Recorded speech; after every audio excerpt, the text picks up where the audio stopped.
2 बार बेगुनाह जेल काटी, तीसरी बार भी काट लूंगी। मरियम नवाज का कहना है कि जेल भेजने की धमकियों से डरती नहीं।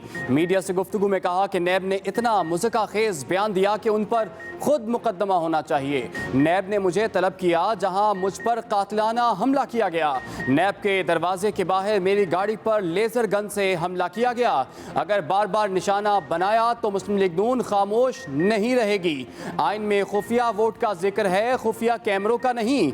अदालत में जाएंगे तो यूसुफ रजा गिलानी जीत जाएंगे। मरियम नवाज ने हुकूमत से बातचीत के इम्कान को भी मुस्तरद कर दिया।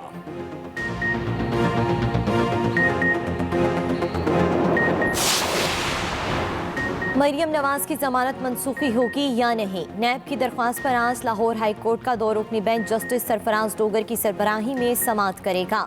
नैब के मुताबिक मरियम नवाज जमानत के बाद मुसलसल रियासती इदारों पर हमले कर रही हैं। वो चौधरी शुगर मिल्स केस में नैब हुकाम से तहकीकात में ताउन भी नहीं कर रही, इसलिए इनकी जमानत फौरी मनसूख की जाए।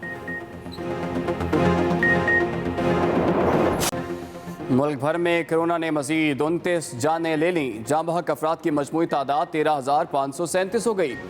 24 घंटे में 2,253 नए केसेस भी सामने आ गए। 1,307 मरीज सेहतियाब।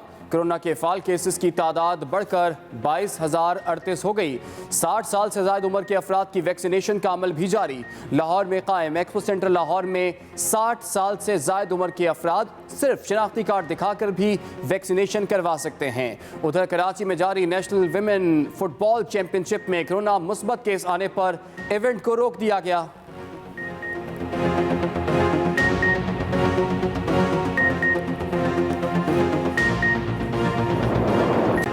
पंजाब में कोरोना केसेस बढ़ने पर पाबंदियां मजीद सख्त। सूबे भर में आज से कारोबारी मराकज़ शाम 6 बजे बंद कर दिए जाएंगे। हफ्ता और इतवार को किसी सूरत मार्केटें खोलने की इजाज़त नहीं होगी। बाजार और सिनेमा घर भी बंद रहेंगे। तफरीही मकामात शाम 6 बजे तक खुले रहेंगे। खेलों की सरगर्मियाँ मुकम्मल तौर पर मुअत्तल। तमाम दफातर में 50% स्टाफ के साथ काम होगा। सूबे के साथ अजला में इंडोर और आउटडोर तकरीबात पर मुकम्मल पाबंदी होगी।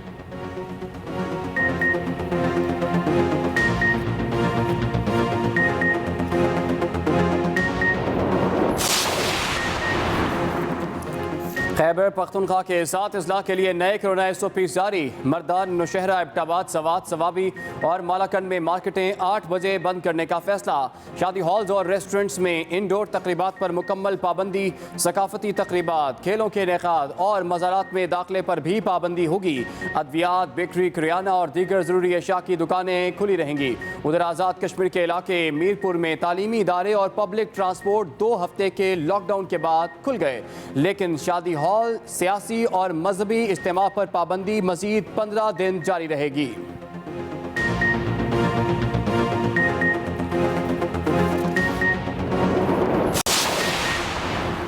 वज़ीर आला पंजाब उस्मान बुज़दार कहते हैं कोरोना की मौजूदा लहर पहले से ज़्यादा ख़तरनाक है।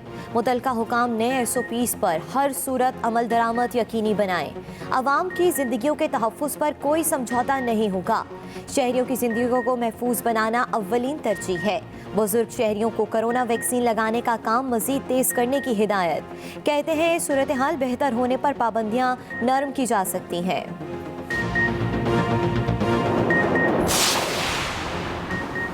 वज़ीर आला पंजाब की मुआविन ख़ुसूसी फिरदौस आशिक अवान का कहना है कि पंजाब रोज़गार स्कीम के तहत मर्द व ख़वातीन और ख़ारजा सनाओं में 30 अरब से ज़ायद कर्जे तकसीम किए जाएंगे।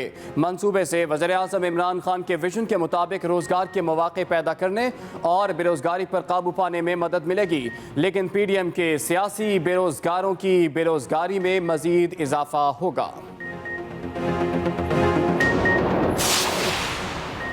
वज़ीर आज़म इमरान खान का नौशहरा का दौरा। ज़िला में जैतून की शजरकारी मुहिम का इफ्तिताह कर दिया। जैतून की शजरकारी मुहिम बिलियन ट्री सोनामी प्रोग्राम का हिस्सा है, जिसके तहत मुल्क भर में मौजूद मकामात पर जैतून की काश्त की जाएगी।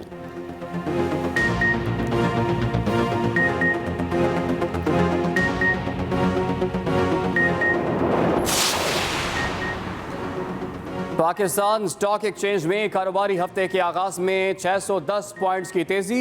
100 इंडेक्स 44,003 पॉइंट्स की सतह पर पहुंच गया।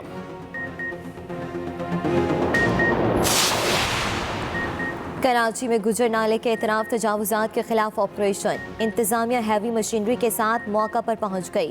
निशान ज़दा तामीरात को गिराया जा रहा है। अमन व अमान की सूरत हाल को बरकरार रखने के लिए पुलिस की भारी नफरी तैनात।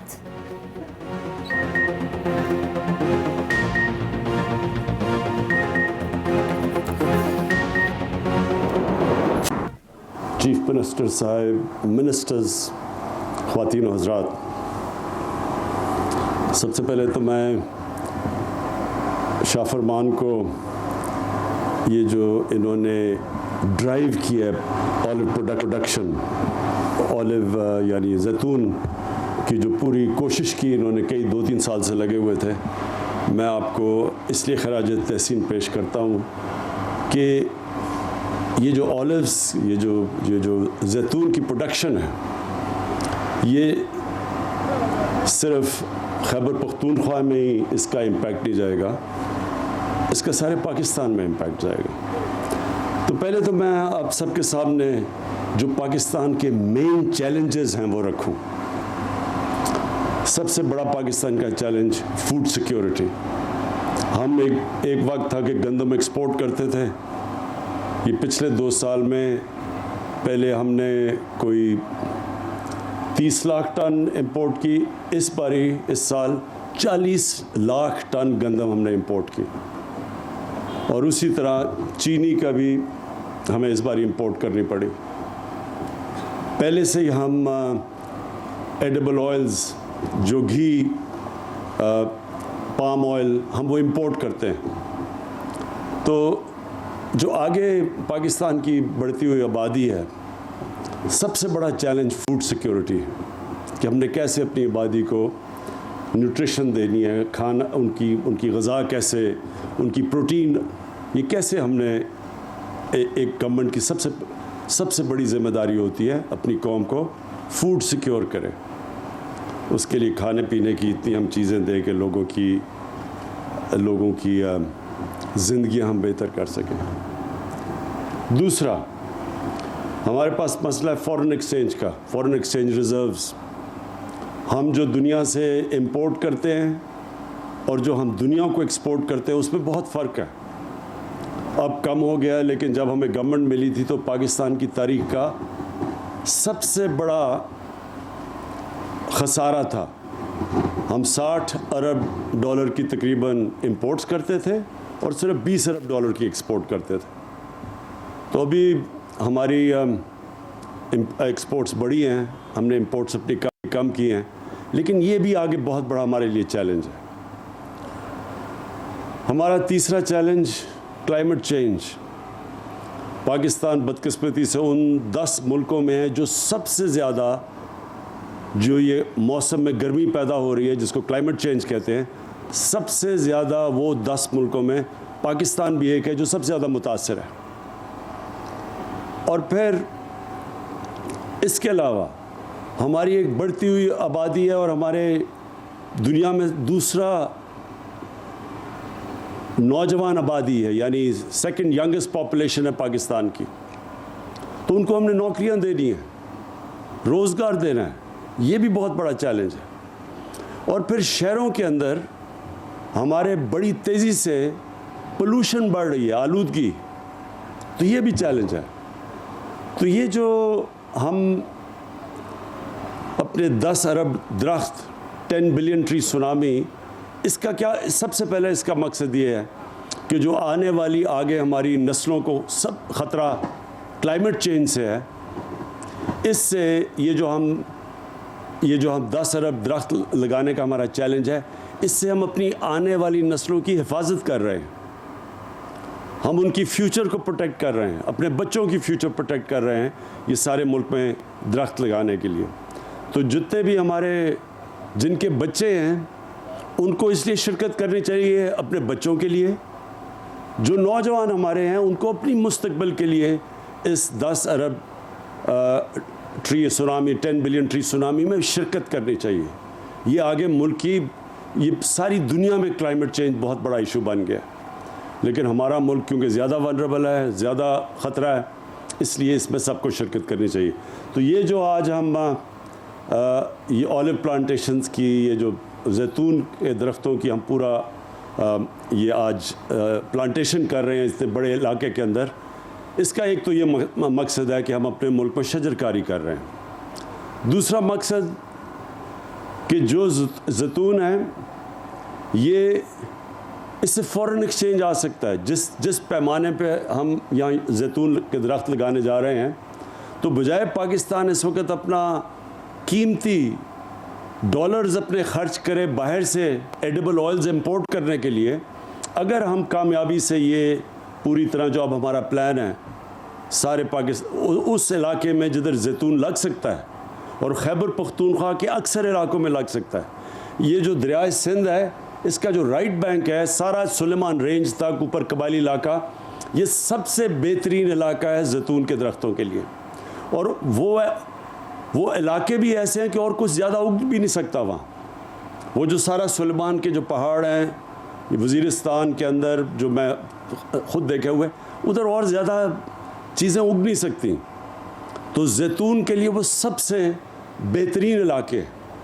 तो ये सारा बलूचिस्तान तक नीचे बेल्ट जो है, ये सारे इलाके के अंदर जिधर और कोई चीज़ उग नहीं सकती, वहाँ जैतून के लिए वो 3 इलाके।